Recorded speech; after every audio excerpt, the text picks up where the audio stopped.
Hello दोस्तों, आपका स्वागत है। उपन्यास के पिछले भाग में आपने जाना कि चंदर और पम्मी कहीं बाहर घूमने जाते हैं। उसी दौरान उनके बीच कुछ ऐसा होता है कि चंदर सहम जाता है। उस वाक़ये के बाद चंदर को सारी रात नींद नहीं आती।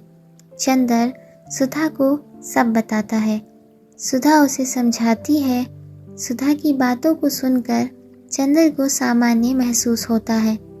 साथ ही आपने जाना कि चंदर बातों ही बातों में सुधा को कैलाश मिश्रा का चित्र दिखाता है और उसे विवाह के लिए समझाता है। चंदर दूसरे दिन सुबह नहीं गया। उसके थीसिस का बहुत सा भाग टाइप होकर आ गया था और उसे बैठा वह सुधार रहा था, लेकिन साथ ही पता नहीं क्यों उसका साहस नहीं हो रहा था वहाँ जाने का। लेकिन मन में एक चिंता थी सुधा की। वह कल से बिल्कुल मुरझा गई थी। चंदर को अपने ऊपर कभी कभी क्रोध आता था, लेकिन वह जानता था कि यह तकलीफ़ का ही रास्ता ठीक रास्ता है। वह अपनी ज़िंदगी में सस्तेपन के खिलाफ था, लेकिन उसके लिए सुधा की पलक का एक आंसू भी देवता की तरह था और सुधा के फूलों जैसे चेहरे पर उदासी की एक रेखा भी उसे पागल बना देती थी। सुबह पहले तो वह नहीं गया, बाद में स्वयं उसे पछतावा होने लगा और अधीरता से 5 बजने का इंतज़ार करने लगा। 5 बजे और वह साइकिल लेकर पहुंचा। देखा सुधा और बिंती दोनों नहीं हैं। अकेले डॉक्टर शुक्ला अपने कमरे में बैठे हैं। चंदर गया। आओ, डॉक्टर शुक्ला ने कहा। सुधा ने तुमसे कह दिया उसे पसंद है? डॉक्टर शुक्ला ने पूछा। हाँ, उसे कोई ऐतराज़ नहीं, चंदर ने कहा। मैं पहले से जानता था सुधा मेरी इतनी अच्छी है, इतनी सुशील है कि वह मेरी इच्छा का उल्लंघन तो कर ही नहीं सकती। लेकिन चंदर, कल से उसने खाना पीना छोड़ दिया है। बताओ इससे क्या फ़ायदा? मेरी बस में क्या है? मैं उसे हमेशा तो रख नहीं सकता। लेकिन आज सुबह खाते वक्त वह बैठी भी नहीं मेरे पास। बताओ। उनका गला भर आया। बताओ मेरा क्या कसूर है? चंदर चुप था। कहाँ है सुधा? चंदर ने पूछा। गैराज में मोटर ठीक कर रही है। मैं इतना मना किया कि धूप में तब जाओगी, लू लग जाएगी, लेकिन मानी ही नहीं। बताओ इस झल्लाहट से मुझे कैसा लगता है? वृद्ध पिता के कातर स्वर में डॉक्टर ने कहा। जाओ चंदर, तुम ही समझाओ, मैं क्या कहूँ। चंदर उठ कर गया। मोटर गैराज में काफ़ी गर्मी थी, लेकिन बिंती वहीं एक चटाई बिछाए पड़ी सो रही थी और सुधा इंजन का कवर उठाए मोटर साफ करने में लगी हुई थी। बिंती बेहोश सो रही थी। तकिया चटाई से हटकर ज़मीन पर चला गया था और चोटी फर्श पर सोई हुई नागिन की तरह पड़ी थी। बिंती का एक हाथ छाती पर था और एक हाथ ज़मीन पर। आंचल आंचल न रहकर चादर बन गया था। चंदर के जाते ही सुधा ने मुंह फेर कर देखा। चंदर, आओ। क्षीण मुस्कुराहट उसके होठों पर दौड़ गई, लेकिन इस मुस्कुराहट में उल्लास लुट चुका था, रेखाएं बाकी थी। सहसा उसने मुड़कर देखा। बिंती, अरे कैसे सो रही है? उठ, चंदर आए हैं। बिंती ने आंखें खोली, चंदर की ओर देखा, लेटे ही लेटे नमस्ते किया और आंचल संभाल कर करवट बदल कर सो गई। बहुत सोती है कमबख्त, सुधा बोली। इतना कहा इससे कमरे में जाकर पंखे में सो, लेकिन नहीं, जहाँ दीदी रहेगी वहीं ये भी रहेगी। मैं गैराज में हूँ तो ये कैसे कमरे में रहे? वहीं मरेगी जहाँ मैं मरूंगी। तो तुम ही क्यों गैराज में थी? ऐसी क्या ज़रूरत थी अभी ठीक करने की? चंदर ने कहा। लेकिन कोशिश करने पर भी सुधा को आज डांट नहीं पा रहा था। पता नहीं कहाँ पर क्या टूट गया था। नहीं चंदर, तबीयत ही नहीं लग रही थी। क्या करती? क्रोशिया उठाई, वो भी रख दिया। कविता उठाई, वो भी रख दी। कविता वगैरह में तबीयत नहीं लगी। मन में आया कोई कठोर काम हो, कोई नीरस काम हो, लोहे लगकर, पीतल फौलाद का, तो मन लग जाए। तो चली आई मोटर ठीक करने। क्यों, कविता में तबीयत नहीं लगी? ताज्जुब है। गेसु के साथ बैठकर तुम तो कविता में घंटों गुजार देती थी। चंदर बोला। उन दिनों शायद किसी को प्यार करती रही हूँ, तभी कविता में मन लगता था। सुधा उस दिन की पुरानी बात याद करके बहुत उदास हंसी। अब प्यार नहीं करती होंगी, अब तबीयत नहीं लगती।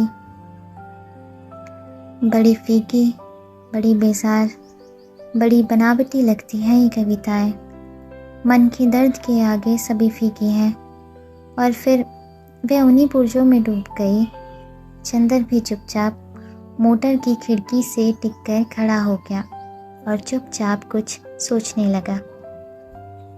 सुधा ने बिना सिर उठाए झुके ही झुके एक हाथ से एक तार लपेटते हुए कहा, चंदर, तुम्हारे मित्र का परिवार आ रहा है इसी मंगल को, तैयारी करो जल्दी। कौन परिवार सुधा? हमारे जेठ और सास आ रहे हैं इसी बैसाखी को हमें देखने। उन्होंने तिथि बदल दी है, तो अब 6 ही दिन रह गए हैं। चंदर कुछ नहीं बोला। थोड़ी देर बाद सुधा फिर बोली, अगर उचित समझो तो कुछ पाउडर क्रीम ले आना, लगाकर ज़रा गोरे हो जाए तो शायद पसंद आ जाए। क्यों, ठीक है ना? सुधा ने बड़ी विचित्र सी हंसी हंस दी और सिर उठाकर चंदर की ओर देखा।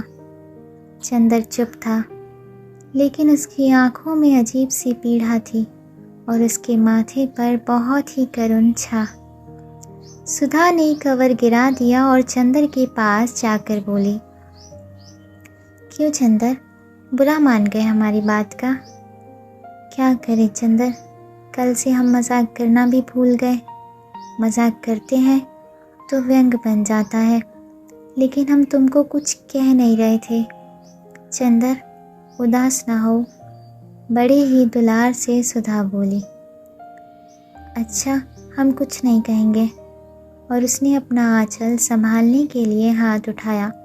हाथ में कलौंच लग गई थी। चंदर समझा मेरे कंधे पर हाथ रख रही है सुधा। वह अलग हटा तो सुधा अपने हाथ देखकर बोली, घबराओ ना देवता, तुम्हारी उज्जवल साधना में कालिख नहीं लगाऊंगी, अपने आंचल में पूछ लूँगी। और सचमुच आंचल में हाथ पूछ कर बोली, चलो अंदर चलें। उठ बिनती, बिलैया कहेंगी।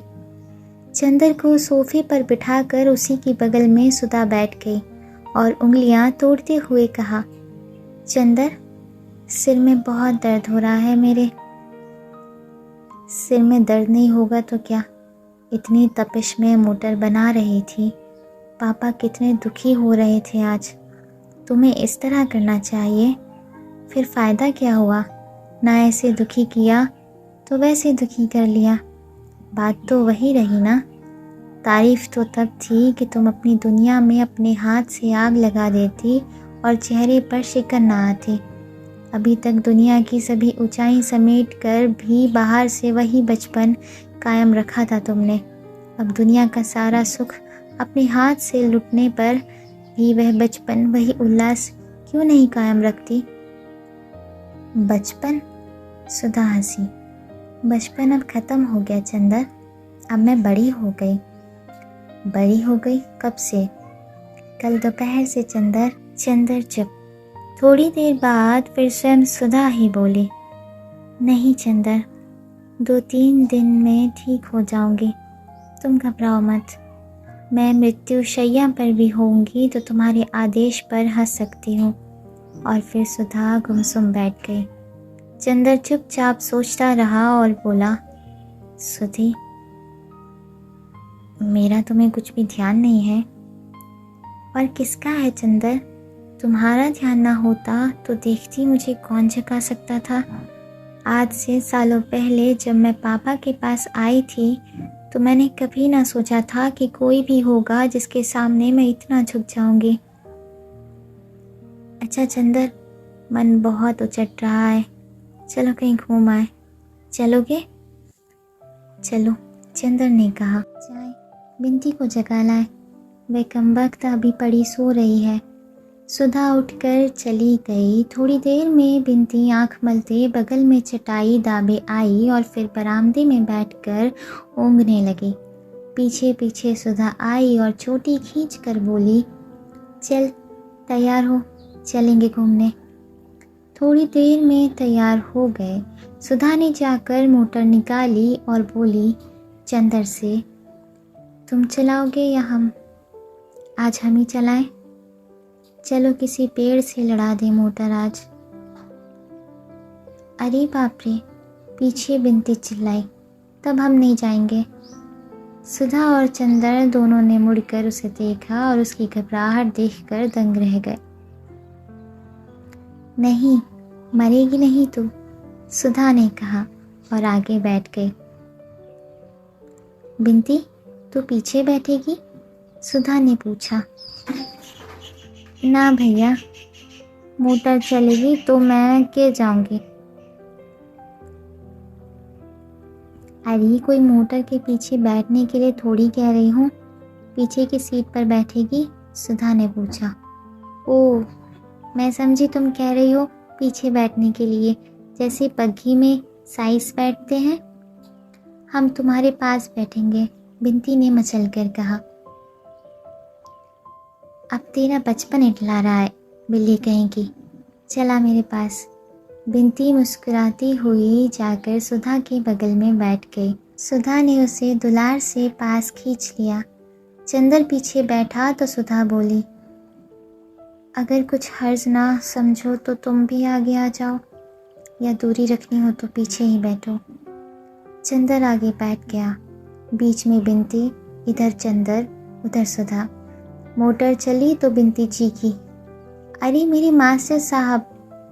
चंदर ने देखा बिसरिया चला जा रहा था। आज नहीं पढ़ेंगे, चंदर ने चिल्लाकर कहा। सुधा ने मोटर रोकी नहीं। चंदर को बेहद अचरज हुआ जब उसने देखा कि मोटर पम्मी के बंगले पर रुकी। अरे यहाँ क्यों?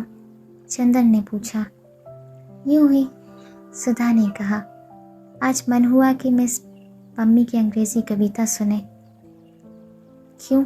अभी तो तुम कह रही थी कि कविता पढ़ने में आज तुम्हारा मन नहीं लग रहा है। कुछ मत कहो चंदर, आज मुझे जो मन में आई कर लेने दो। मेरा सिर बेहद दर्द कर रहा है और मैं कुछ समझ नहीं पाती क्या करूं। चंदर, तुमने अच्छा नहीं किया। चंदर कुछ नहीं बोला, चुपचाप आगे चल दिया। सुधा के पीछे पीछे कुछ संकोच करती हुई सी बिंती आ रही थी। पम्मी बैठी कुछ लिख रही थी। उसने उठकर सबों का स्वागत किया। वह कोच पर बैठ गई। दूसरी पर सुधा, चंदर और बिंती। सुधा ने बिंती का परिचय पम्मी से कराया और पम्मी ने बिंती से हाथ मिलाया तो बिंती जाने क्यों चंदर की ओर देखकर हंस पड़ी। शायद उस दिन की घटना की याद में। सहसा सुधा को जाने क्या ख्याल आ गया बिंती की शरारत भरी हंसी को देखकर कि उसने फौरन कहा चंदर से, चंदर तुम पम्मी के पास बैठो, दो मित्रों को साथ बैठना चाहिए।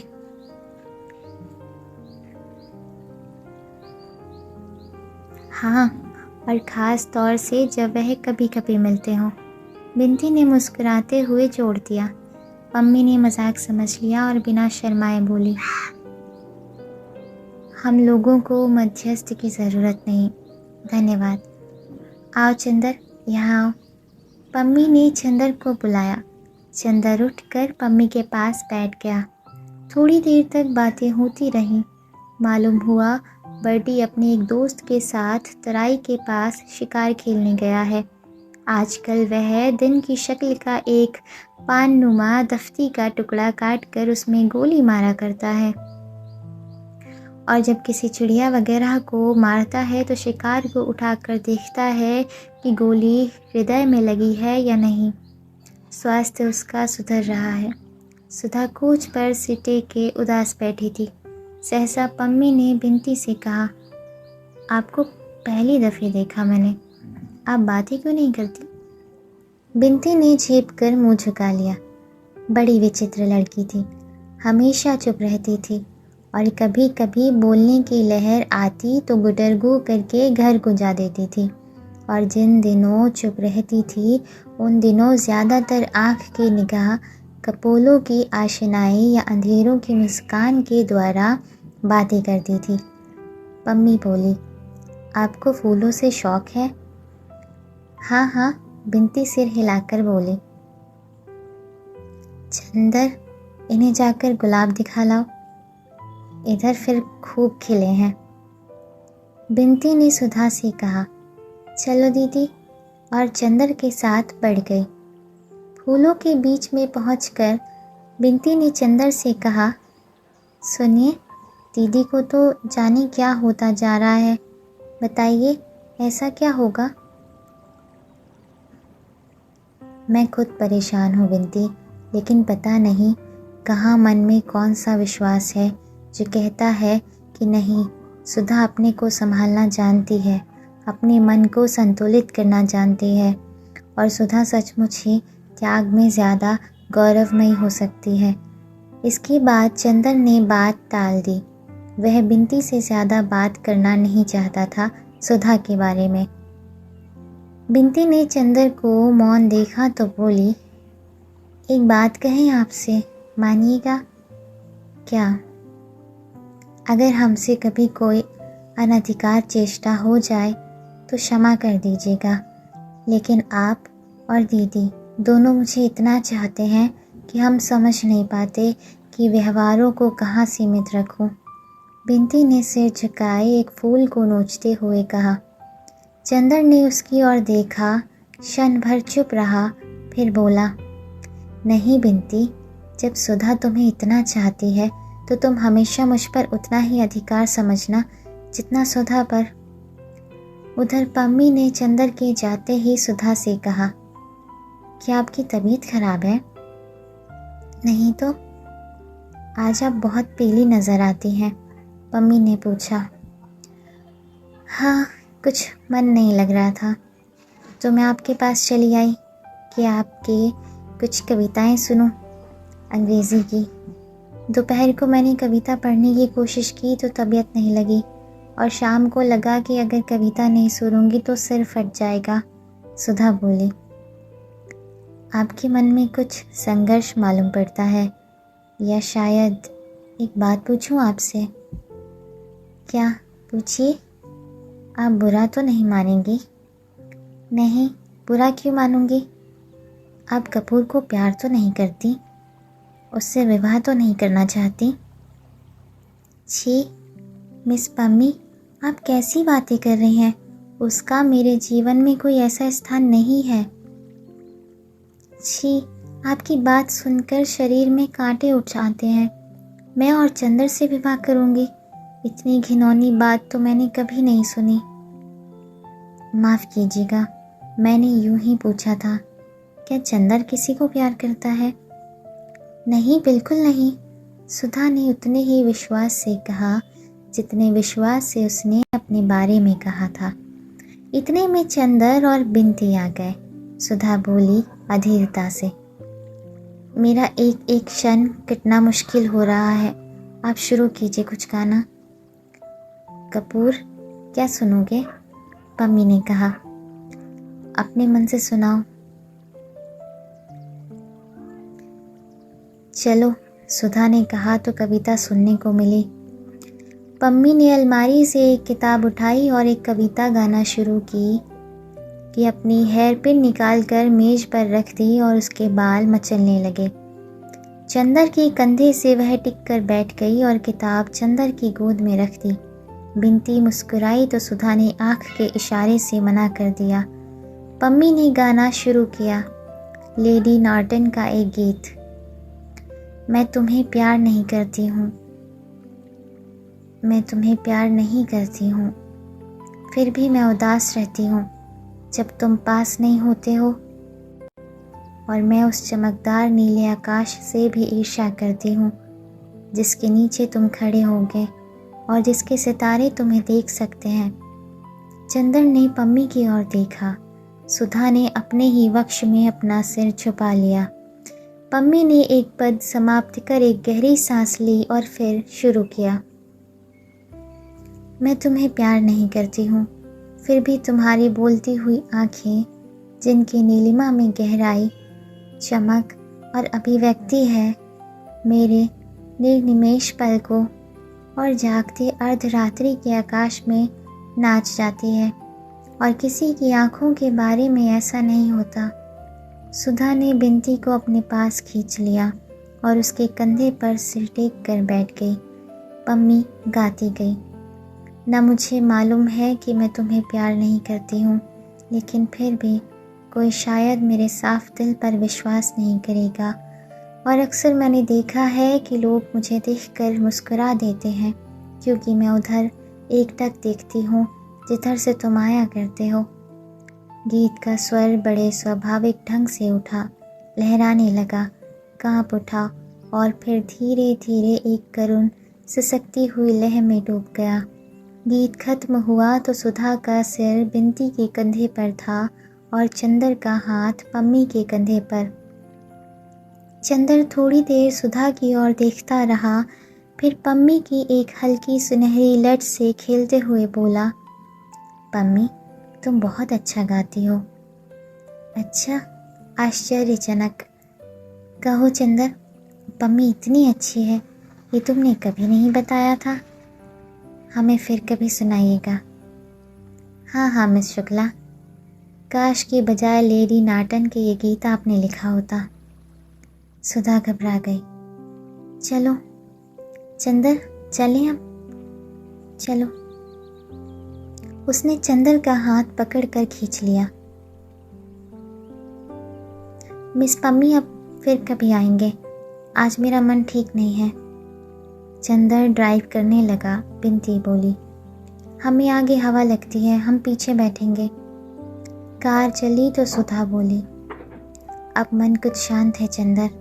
इसके पहले तो मन में कैसे तूफान आपस में लड़ रहे थे, कुछ समझ में नहीं आता। अब तूफान बीत गए, तूफान के बाद की खामोश उदासी है। सुधा ने गहरी सांस ली। आज जाने क्यों बदन टूट रहा है, बैठे ही बैठे बदन उमेटते हुए कहा। दूसरे दिन चंदर गया तो सुधा को बुखार आ गया था। अंग अंग जैसे टूट रहा हो, आंखों में ऐसी तीखी जलन कि मानो किसी ने अंगारे भर दिए हों। रात भर वह बेचैन रही, आधी पागल सी रही। उसने तकिया, चादर, पानी का गिलास सभी उठाकर फेंक दिया। बिंती को कभी बुलाकर पास बिठा लेती, कभी उसे दूर ढकेल देती। डॉक्टर साहब परेशान, रात भर सुधा के पास बैठे, कभी उसका माथा, कभी उसके तलवों में बर्फ मलते रहे। डॉक्टर घोष ने बताया ये कल की गर्मी का असर है। बिंती ने एक बार पूछा, चंदर को बुलवा दें, तो सुधा ने कहा, नहीं, मैं मर जाऊं तो, मेरे जीते जी नहीं।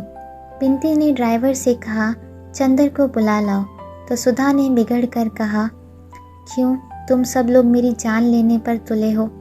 और उसके बाद कमज़ोरी से हाँफने लगी। ड्राइवर चंदर को बुलाने नहीं गया। जब चंदर पहुंचा तो डॉक्टर साहब रात भर के जागरण के बाद उठकर नहाने धोने जा रहे थे। पता नहीं सुधा को क्या हो गया है कल से। इस वक्त तो कुछ शांत है, पर रात भर बुखार और बेहद बेचैनी रही और एक ही दिन में इतनी चिड़चिड़ी हो गई है कि बस। डॉक्टर साहब ने चंदर को देखते ही कहा। चंदर जब कमरे में पहुंचा तो देखा कि सुधा आंख बंद किए हुए लेटी है। बिंती स्तब्ध। चंदर नहीं समझा, पास आकर बैठ गया और बोला, सुधा, क्यों, पड़ गई ना? मैंने कहा था कि गैराज में मोटर साफ मत करो, परसों इतना रोई, सिर पटका, कल धूप खाई, आज पढ़ रही। कैसी तबीयत है? सुधा उधर खिसक गई और अपने कपड़े समेट लिए, जैसे चंदर की छाह से भी बचना चाहती है, और तेज, कड़वी और हाफती हुई आवाज़ में बोली, बिनती, इनसे कह दो जाए यहाँ से। चंदर चुप हो गया और एकटक सुधा की ओर देखने लगा, और सुधा की बात ने जैसे चंदर का मन मरोड़ दिया। कितनी गहरियत से बात कर रही है सुधा। सुधा जो उसके अपने व्यक्तित्व से ज़्यादा अपनी थी, आज किस स्वर में बोल रही है। सुधी, क्या हुआ तुम्हें? चंदर ने बहुत आहत हो, बहुत दुलार भरी आवाज़ में पूछा। मैं कहती हूँ जाओगे नहीं तुम? फुफकार कर सुधा बोली। कौन हो तुम? मेरी बीमारी पर सहानुभूति प्रकट करने वाले, मेरी कुशल पूछने वाले। मैं बीमार हूँ, मैं मर रही हूँ, तुमसे मतलब? तुम कौन हो? मेरे भाई हो? मेरे पिता हो? कल अपने मित्र के यहाँ मेरा अपमान कराने ले गए थे। सुधा हाँफने लगी। अपमान? किसने तुम्हारा अपमान किया सुधा?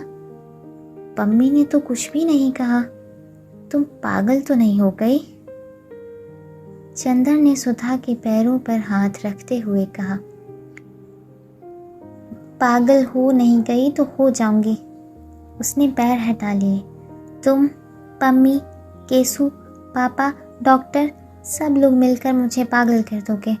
पापा कहते हैं ब्याह करो, पम्मी कहती है मत करो, गेसू कहती है तुम प्यार करती हो, और तुम कुछ भी नहीं कहते। तुम मुझे इस नरक में बरसों से सुलगते देख रहे हो, और बजाय इसके कि तुम कुछ कहो, तुमने मुझे खुद इस भट्टी में ढकेल दिया। चंदर, मैं पागल हूँ, मैं क्या करूँ? सुधा बड़े कातर स्वर में बोली।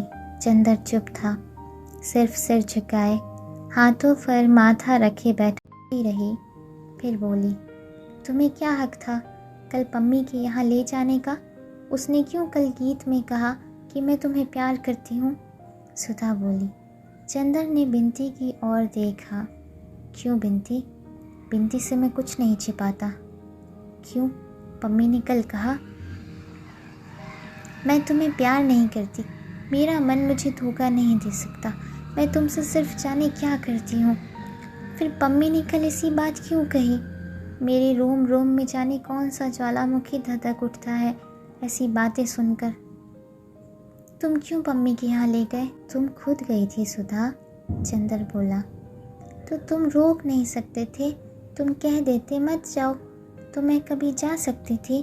तुमने क्यों नहीं रोका? तुम हाथ पकड़ लेते, तुम डांट देते, तुमने क्यों नहीं डांटा? एक ही दिन में मैं तुम्हारी गैर हो गई। गैर हूँ तो फिर क्यों आए हो? जाओ यहाँ से, मैं कहती हूँ जाओ यहाँ से। दांत पीस कर सुधा बोली। सुधा, मैं तुम्हारी बोली नहीं सुनना चाहती, चाहते हो कि नहीं?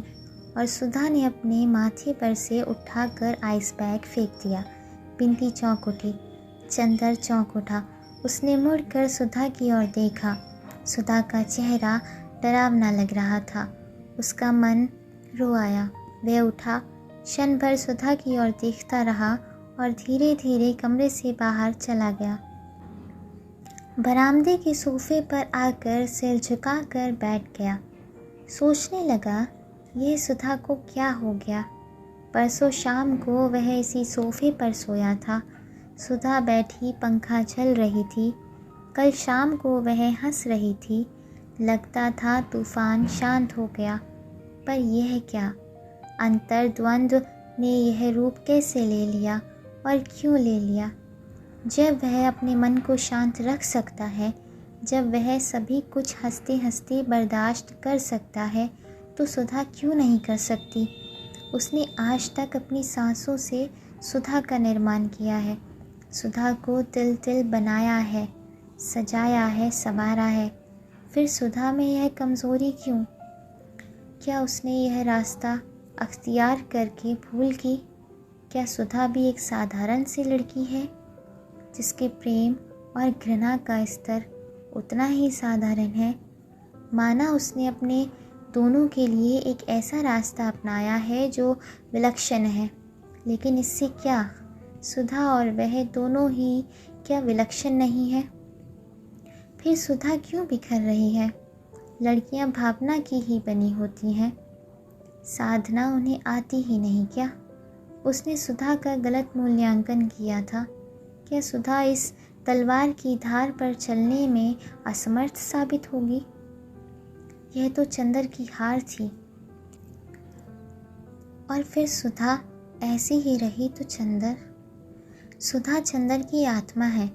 इसे अब चंदर खूब अच्छी तरह पहचान गया। तो क्या अपनी ही आत्मा को घोट डालने की हत्या का पाप चंदर के सिर पर है? तो क्या त्याग मात्र नाम ही है? क्या पुरुष और नारी के संबंध का एक ही रास्ता है? प्रणय, विवाह और तृप्ति। पवित्रता, त्याग और दूरी के संबंधों को, विश्वासों को जिंदा नहीं रहने दे सकते? तो फिर सुधा और पम्मी में क्या अंतर है? क्या सुधा के हृदय के इतने समीप रहकर, सुधा के व्यक्तित्व में घुल मिलकर और आज सुधा को इतने अंतर पर डालकर चंदर पाप कर रहा है? तो क्या फूल को तोड़कर अपने ही बटन होल में लगा लेना ही पुण्य है और दूसरा रास्ता ग्रहित है, विनाशकारी है? क्यों उसने सुधा का व्यक्तित्व तोड़ दिया है? किसी ने उसके कंधे पर हाथ रखा, विचार श्रृंखला टूट गई। बिनती थी। क्या सोच रहे हैं आप? बिनती ने पूछा बहुत स्नेह से। कुछ नहीं। नहीं बताइएगा, हम नहीं जान सकते। बिनती के स्वर में ऐसा आग्रह, ऐसा अपनापन, ऐसी निश्चलता रहती थी कि चंदर अपने को कभी नहीं रोक पाता था, छिपा नहीं पाता था। कुछ नहीं बिनती, तुम कहती हो। कुछ नहीं बिनती, तुम कहती हो सुधा को इतने अंतर पर मैंने रखा तो मैं देवता हूँ। सुधा कहती है मैंने अंतर पर रखा, मैंने पाप किया। जाने क्या किया है मैंने, क्या मुझे कम तकलीफ़ है? मेरा जीवन आजकल किस तरह घायल हो गया है मैं जानता हूँ। एक पल मुझे आराम नहीं मिलता। क्या उतनी सज़ा काफ़ी नहीं थी जो सुधा को भी किस्मत ये दंड दे रही है? मुझी को सभी बेचैनी और दुख मिल जाता, सुधा को मेरे पाप का दंड क्यों मिल रहा है? बिनती, तुमसे अब कुछ नहीं छिपा। जिसको मैं अपनी सांसों में दुबका कर इंद्रधनुष के लोक तक ले गया, आज हवा के झोंके उसे बादलों की ऊंचाई से क्यों ढकेल देना चाहते हैं? और मैं कुछ भी नहीं कर सकता। इतनी देर बाद बिनती के ममता भरे स्पर्श में चंदर की आंखें छलछला आई। जी, आप समझदार हैं। दीदी ठीक हो जाएंगे। घबराने से काम नहीं चलेगा ना? आपको हमारी कसम है। उदास मत होइए, कुछ सोचिए मत। दीदी बीमार हैं, आप इस तरह से करेंगे तो कैसे काम चलेगा? उठिए, दीदी बुला रही हैं। चंदर गया। सुधा ने इशारे से पास बुलाकर बिठा लिया। चंदर, हमारा दिमाग ठीक नहीं है, बैठ जाओ, लेकिन कुछ बोलना मत, बैठे रहो। उसके बाद दिन भर अजब सा गुजरा। जब जब चंदर ने उठने की कोशिश की, सुधा ने उसे खींच कर बिठा लिया। घर तो उसे जाने ही नहीं दिया। बिनती वहीं खाना ले आई। सुधा कभी चंदर की ओर देख लेती, फिर तकिए में मुंह गड़ा लेती। बोली एक शब्द भी नहीं, लेकिन उसकी आंखों में अजब सी कातरता थी। पापा आए, घंटों बैठे रही। पापा चले गए तो उसने चंदर का हाथ अपने हाथ में ले लिया, करवट बदली और तकिए पर अपने कपोलों से चंदर की हथेली दबाकर लेटी रही। पलकों से कितने ही गरम गरम आंसू छलक कर गालों पर फिसल कर चंदर की हथेली भिगोते रहे। चंदर चुप रहा, लेकिन सुधा के आंसू जैसे नसों के सहारे उसके हृदय में उतर गए और जब हृदय डूबने लगा तो उसकी पलकों पर उतर आए। सुधा ने देखा लेकिन कुछ भी नहीं बोली। घंटा भर बहुत गहरी सांस ली, बेहद उदासी से मुस्कुरा कर कहा, हम दोनों पागल हो गए हैं। क्यों चंदर? अच्छा, अब शाम हो गई, ज़रा लॉन पर चलें? सुधा चंदर के कंधे पर हाथ रख कर खड़ी हो गई। बिनती ने दवा दी, थर्मामीटर से बुखार देखा, बुखार नहीं था। चंदर ने सुधा के लिए कुर्सी उठाई। सुधा ने हंसकर कहा, चंदर, आज बीमार हूँ तो कुर्सी उठा रहे हो, मर जाऊंगी तो अर्थी उठाने भी आना, वरना नरक मिलेगा, समझे? छी, ऐसा कबूल ना बोला करो दीदी। सुधा लॉन में कुर्सी पर बैठ गई। बगल में नीचे चंदर बैठ गया। सुधा ने चंदर का सिर अपनी कुर्सी में टिका लिया और अपनी उंगलियों से चंदर के सूखे होंठों को छूते हुए कहा, चंदर, आज मैंने तुम्हें बहुत दुखी किया। क्यों? लेकिन जाने क्यों? दुखी ना करती तो आज मुझे वह ताकत न मिलती जो मिल गई। और सहसा चंदर के सिर को अपनी गोद में खींचती हुई सी सुधा ने कहा, आराध्य मेरे, आज तुम्हें बहुत सी बातें बताऊंगी, बहुत सी। बिनती उठकर जाने लगी तो सुधा ने कहा, कहाँ चली? बैठ तो यहाँ, तू गवाह रहेगी ताकि बाद में चंदर ये ना कहे कि सुधा कमज़ोर निकल गई। बिनती बैठ गई।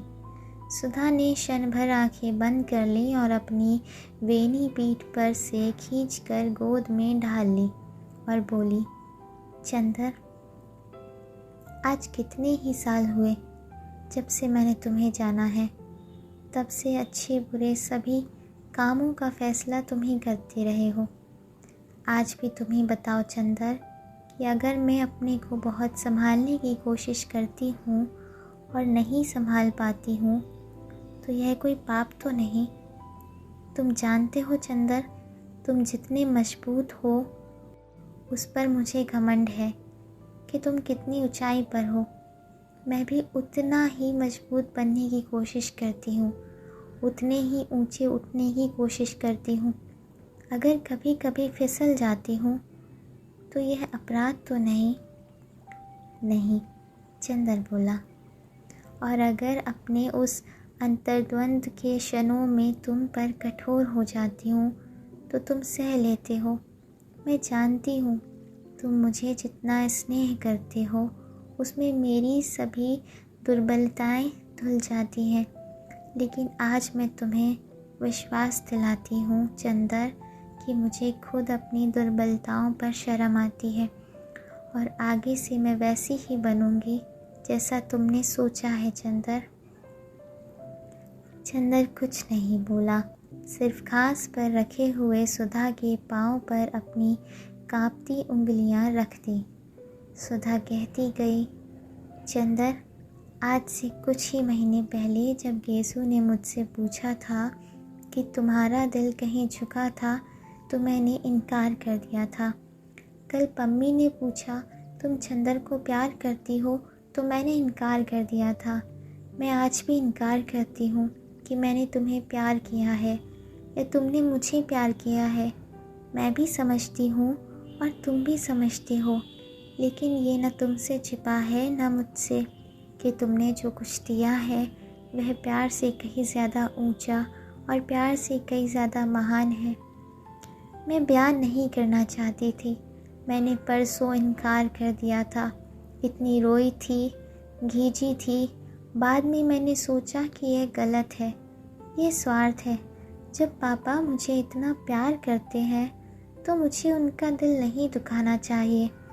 पर मन के अंदर की जो खींच थी, जो कुढ़न थी, वह कहीं तो उतरती ही। वह मैं अपने ऊपर उतार देना चाहती थी।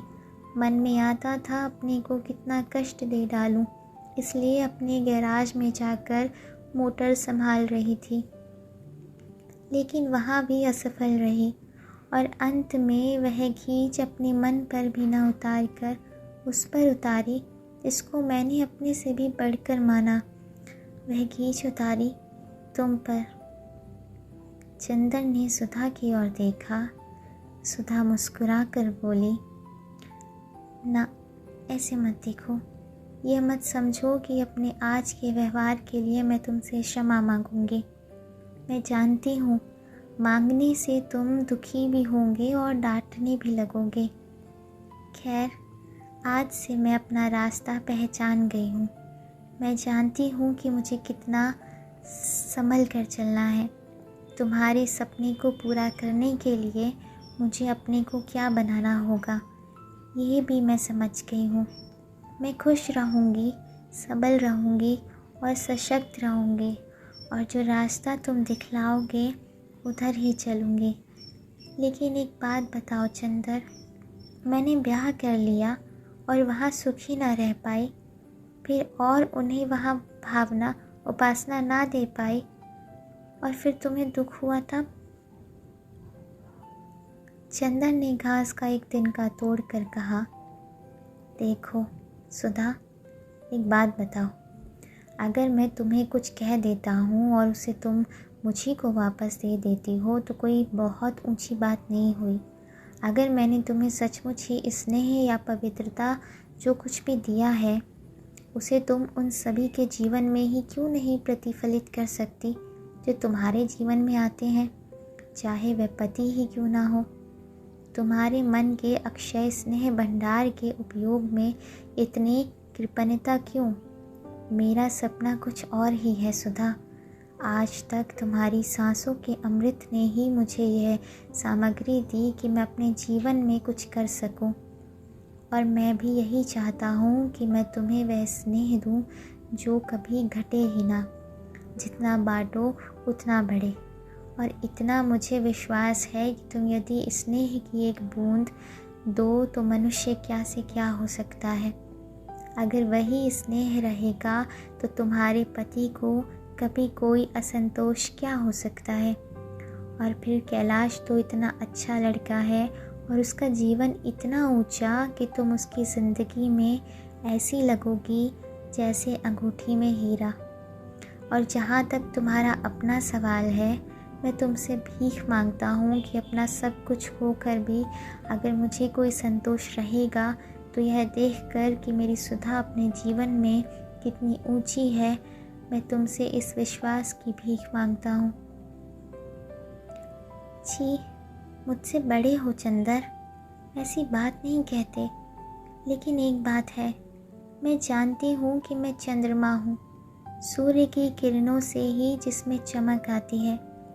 तुमने जैसे आज तक मुझे संवारा है, आगे भी तुम अपनी रोशनी अगर मेरी आत्मा में भरते गए तो अपना भविष्य भी नहीं पहचान सकूंगी। समझे? समझा, पगली कहेंगी।